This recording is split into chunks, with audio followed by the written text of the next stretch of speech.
अस्सलाम वालेकुम viewers, welcome back to my channel. काफ़ी दिन हुए आप लोगों से बात नहीं हुई।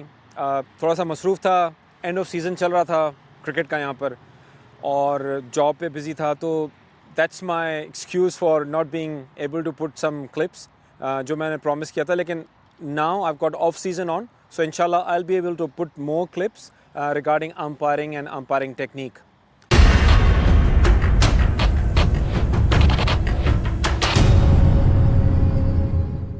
लास्ट वीक मैंने पाकिस्तान और इंग्लैंड का जो है वो T20 देख रहा था मैं, तो उसमें मैंने जो आज़म खान का डिसमिसल था उसको देखा, जो कि बहुत वायरल हो गया था इंटरनेट पे। उसमें हमारे लिए एज एन अंपायर काफ़ी सारी लर्निंग्स थी उस डिसीजन में। सो दैट प्रॉम्प्टेड मी कि I should be making a clip about what we as an umpire both at the strikers end और बॉलर्स एंड हमारे रूटीन्स क्या होने चाहिए for short pitch deliveries. Now when we talk about short pitch deliveries, उसमें difficulty तो होती है batsman को, लेकिन अंपायर्स को भी डिफ़िकल्टी होती है, क्योंकि उसमें बहुत सारे फैक्टर्स और ऐड हो जाते हैं।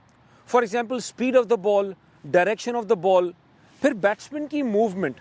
अगर तो शॉर्ट पिच डिलीवरी वो बैट्समैन से अवे है and he doesn't attempt to play a shot, तो एडजुडिकेट करना वो कंपैरेटिवली आसान हो जाता है, फॉर एग्जांपल स्ट्राइकर्स एंड के। लेकिन प्रॉब्लम तब होता है जबकि बैट्समैन जो आपका मूविंग जो टारगेट है वो मूव हो रहा हो।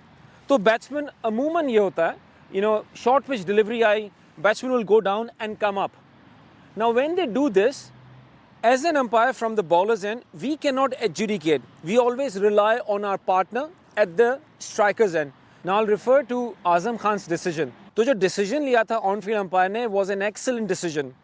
अगर आप नोट करें, it took a slightly few seconds before giving it, क्योंकि उसमें इतनी सारी चीज़ें आपको कैलकुलेट करनी पड़ती हैं, evaluate करनी पड़ती हैं before you put your finger up to give it out or give it not out. Either way, he took slightly few more seconds, which is fine. तो that's a learning for us कि जब आप decision देते हो, eight times अगर वो straight forward decision नहीं है and there are multiple things that you have to think through, that's fine. Take a second or two before you put your finger up with confidence. Now that umpire had a full confidence in his body language. अगर आप उनकी index finger देखो, he put his finger all the way up here with confidence, plus he had the eye contact with the batter. That is very important, because अगर आप वो नहीं करते हो, आपकी आई साइड इधर उधर कहीं चली जाती है, that means you're not sure, you're not selling the decision well. Anyhow, तो a great decision by the on-field umpire, but remember, उनके पास technology थी, elite level पे you got the DRS. So if the bowlers end, let's suppose they get it wrong, that's fine. The batsman would have referred it, and eventually we would have got the right result. Problem कैसे होती है और किन के लिए होती है, वो हम जैसे अंपायर्स के लिए, जब हम एक नॉर्मल गेम कर रहे होते हैं। इस तरह की शॉर्ट पिच डिलीवरीज आजकल काफ़ी कॉमन हो गई हैं हर फॉर्मेट में, T20s हो, वनडेज हो, इवन टेस्ट में भी। Bowlers have got 2 allowed each over and they wisely use it. So as the ball is difficult for the batters to play the short pitch delivery, especially if it's on the body, the same level of difficulty becomes for the umpires as well. Now remember, जो adjudication करता है short pitch delivery की या full deliveries की, वो strikers and empire करता है। इन this case Azam Khan was, there were few things that he was doing. He was moving, the ball was in close proximity here, but on top of that, his feet were above the ground. So the strikers and umpire had to reconsider that how the ball would have gone past, or where the ball would have gone past when Azam Khan was standing in his normal position, standing upright at the popping crease. ये हमारा criteria होता है। अगर batsman नीचे हो जाए, it does not change the height of the delivery. You still have to consider where the ball would have been if the batsman was standing upright at the popping crease. अब आजम खान वाले dismissal में एक और चीज़ जो बहुत important थी learning के हवाले से हम अंपायर्स के लिए, कि आप देखेंगे कि बॉल जब आजम खान के शोल्डर के पास से गई, तो आजम ने अपना हाथ शोल्डर पे रब करना शुरू कर दिया। Now this should not deceive you as an umpire, thinking that the ball have only hit his shoulder, क्योंकि शोल्डर पे लगने से पहले जो बॉल है उसने ग्लव को टच किया था, फिर शोल्डर पे लगी थी। तो कुछ batsman, and I am not suggesting कि आजम का वो इंटेंशन था, लेकिन बैट्समैन अमूमन इस तरह करते हैं, they start rubbing their shoulder और they part of any body just to deceive the umpire. तो हम दोबारा री एवेल्यूएट करते हैं आजम वाले डिसमिसल को। तो Azam try to move and then his hands were here and then the ball balloon and went to the keeper. ठीक है, सो बॉलर्स एंड पे आपने क्या करना होता है? Should you be just following the ball? No, bowlers end पे हमारे लिए बड़ा इंपेरेटिव है the ball come in our view, we don't follow the ball. So what I mean by this is when you stand at the bowlers end, आप obviously international level पे you have got auto front foot check, so you not checking where the foot lands of the bowler, but in the great cricket or any club cricket we have to adjudicate. So सबसे पहले आप तो front foot को evaluate करोगे, उसके बाद आपकी नज़र जाएगी कि किसी स्टेशनरी पॉइंट पे। कुछ umpires after they watch the front foot, उनकी आइज़ जो है वो टॉप ऑफ द स्टम्प्स जाती हैं बेल्स पर, कुछ की बैट्समैन के लोगों पर जाती हैं, they watch the logo of the batter as they focus point. मैं क्या करता हूँ, when the batsman is tapping the bat, I try to listen to the noise, क्योंकि मैं अपने आप को कन्विंस कर रहा होता हूँ कि अगर मैं ये जो बैट्समैन टैप कर रहा है, अगर मैं ये आवाज़ सुन सक रहा हूँ तो I am backing myself कि आगे जाके बॉल जहाँ पे भी इम्पैक्ट करेगी I will be able to pick up that noise. ये मुझे कॉन्फिडेंस देता है and that works for me. So again मैं आपको बताऊँगा कि मैं फ्रंट फुट इवेल्युएट करता हूँ, फिर मेरी नज़र वहाँ जाती है जहाँ पे बैट्समैन टैप कर रहा होता है, so basically at the bottom of his bat. So यहाँ मुझे क्या फ़ायदा होता है कि मैं एक तो बैट को फोकस पॉइंट कर रहा हूँ, प्लस मैं आवाज़ को सुन रहा हूँ, बैकिंग माई सेल्फ कि आगे जो भी वॉइसेस होंगी या नॉइजेस होंगी I should be able to pick those up in order to get the decision right. मैं दोबारा एम्फेसाइज करूँगा कि बॉलर्स एंड पे आप मूव नहीं करोगे, आपका हेड मूव नहीं होना चाहिए, specially with the short pitch deliveries. आप ऑलवेज मेक श्योर करना कि आपका जो हेड स्टिल रहे। आपने फ्रंट फुट इवेल्युएट किया, फिर आपका फोकस गया जो मैंने आपको पॉइंट्स बताएं, top of the stumps, bottom of the bat, bats logo, what ever जो आपके लिए काम करे, आप ट्राई कर सकते हो सब, but try to be consistent. उसके बाद you let the ball come in your view, don't follow the ball. मैं आपको हाईली रिकमेंड करूंगा, क्योंकि अगर आप बॉल को फॉलो करोगे तो फिर आपका सर भी हिल सकता है, आपकी आंखें भी मूव होंगी, और ये बड़ा इंपॉर्टेंट होता है कि ना आपका सर हिले ना आपकी आंखें फिर मूव करें, and you let the ball come in your view. Now Azam Khan वाले डिसीजन में, in terms of the decision, जो सबसे मुश्किल बात थी वो ये थी कि जब आजम ने मूव किया है तो उसके ग्लव्स जो हैं वो शोल्डर की हाइट के साथ थे। तो अगर आप फ्रंट एंड से देख रहे हो या बॉलर्स एंड से देख रहे हो तो आपको लेवल में पता नहीं चलेगा कि बॉल यहाँ लगी है कि शोल्डर पे लगी है, और स्पेशली बॉल पॉप अप हो गई है। वैसे क्या होता है जनरली कि अगर जब भी बॉल इम्पैक्ट करती है बैट के साथ तो वो ट्रेवल क्विक करती है और वो बलून अप नहीं करती है। तो इस डिसीजन में एक बात तो कंफर्म थी कि the ball has not hit the bat, ठीक है ना, इवन दो बैट यहाँ पे था लेकिन it hasn't touch the bat because the ball ballooned. Now balloon का मकसद ये होता है कि ball has impacted a softer part. अब सॉफ्टर पार्ट में ग्लव भी हो गया, सॉफ्टर पार्ट में ये शोल्डर भी हो गया। अब इन दोनों पे जब बॉल इम्पैक्ट करेगी तो जो नॉइज आती है that's different to when the ball hits the bat.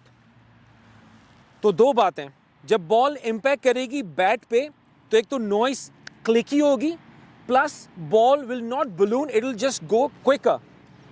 आजम वाले डिसीजन में द बॉल, अब नॉइज तो उस गेम में हज़ारों लोग बैठे थे तो it's pretty hard for the bowlers end umpire to pick up that noise.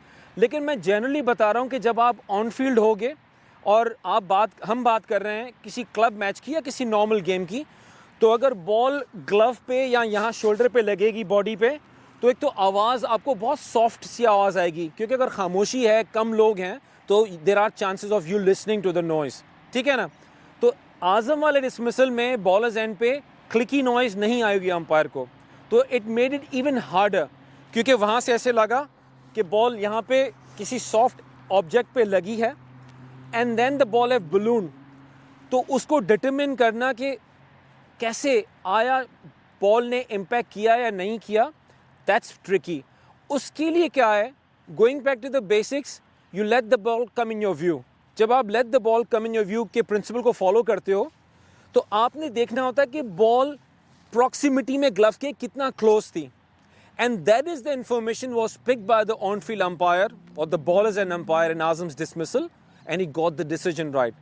This makes, you know, these elite umpires or the international umpires better because they are really good at picking up this information to make the right call. So doesn't matter Azam ne kitna move kiya, doesn't matter he was up in the air, doesn't matter the gloves were here. The most important bit was that the umpire picked the most important thing was that the ball was in close proximity of the glove, and based on that he gave the decision out, disregarding any other thing like batsman trying to deceive or any other factor. अब decision तो हो गया, लेकिन जो strikers and umpire है उसके लिए imagine करें कि strikers end पे आपको batsman की back होती है, so it's hard for them to actually see what the ball impacted. So I'll do a demonstration here कि आज़म ने जब ये किया होगा तो हाथ लेवल हैं, मेरी सिर्फ बैक है, लाइक द आज़म की बैक होगी जो स्ट्राइकर्स एंड पे अंपायर खड़ा हुआ है, and it's hard for him to actually tell कि बॉल ग्लव पे लगी कि नहीं लगी, लेकिन बॉल बलून ज़रूर हुई है.